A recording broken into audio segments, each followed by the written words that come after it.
Assalamualaikum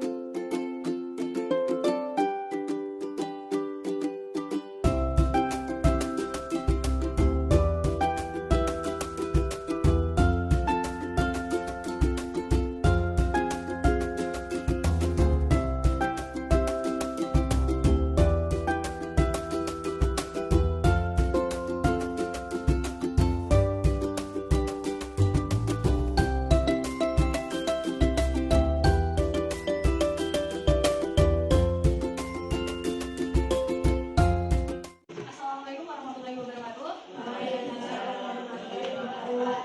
Jadi, perkenalkan, nama Mbak Irawi Permatasari dari KKN UNY Kendaraan Puluhan tahun 2023. Nah, Mbak ini dari Prodi Pendidikan Biologi. Sebelumnya ada yang tahu biologi itu apa?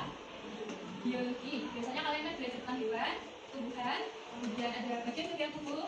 Terus kalian tadi juga belajar tentang tumbuhan paku juga ya. Nah, itu juga termasuk dari biologi. Tapi di sini bakal dijelaskan mengenai tentang gizi seimbang. Nah, siapa di sini tadi yang belum sarapan? Oh ya belum. Biasanya sarapan apa enggak? Enggak. Tapi sarapan apa enggak nanti? Nah, kalau sarapan itu biasanya pakai apa? Nasi, sayur, kemudian lauk pauk, kemudian apa lagi? Buah sama susu ya biasanya. Nah, di sini apa itu gizi seimbang? Gizi seimbang itu apa ya? Biasanya kan kalau ada di makanan, kemudian itu kan makanan itu kan mengandung gizi, di mana gizi itu akan diserap oleh tubuh, kemudian akan diproses menjadi tenaga. Jadi kalau kalian habis makan, ternyata kan kalian bisa berpikir lebih bagus. Kalau misalnya nanti kalian pagi itu sarapan dahulu, nanti kan bisa makan jadi bisa lebih konsentrasi, bisa mikir. Nah biasanya kan habis makan, karena kita ada tenaga ya. Apa habis makan langsung tidur? Maka habis makan ngantuk, atau habis makan langsung ada tenaga?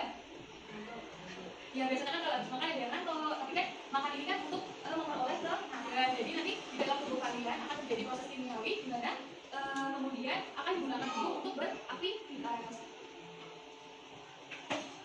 Nah, gizi seimbang ini ternyata merupakan suatu susunan asupan sehari-hari dan jenis dan jumlah zat gizinya sesuai dengan kebutuhan tubuh. Jadi kan di sini berapa ya?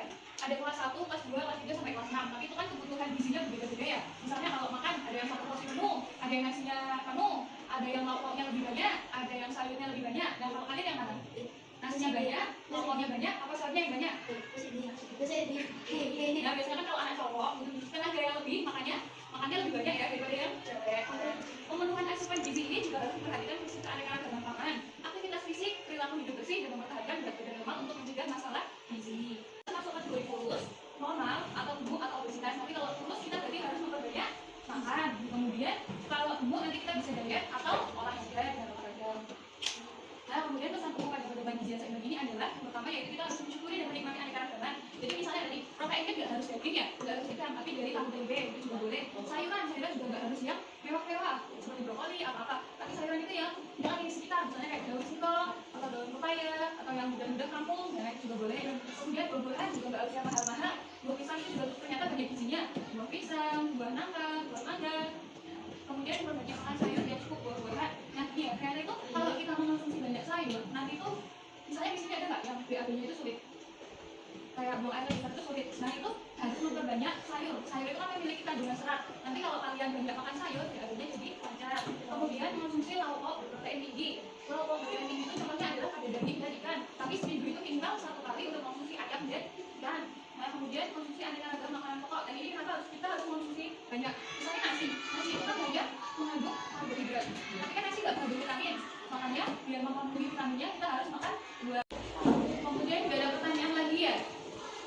Oke, makasih sudah menyimak. Kakak tutup. Tidak ada pertanyaan? Oke. Wassalamualaikum warahmatullahi wabarakatuh.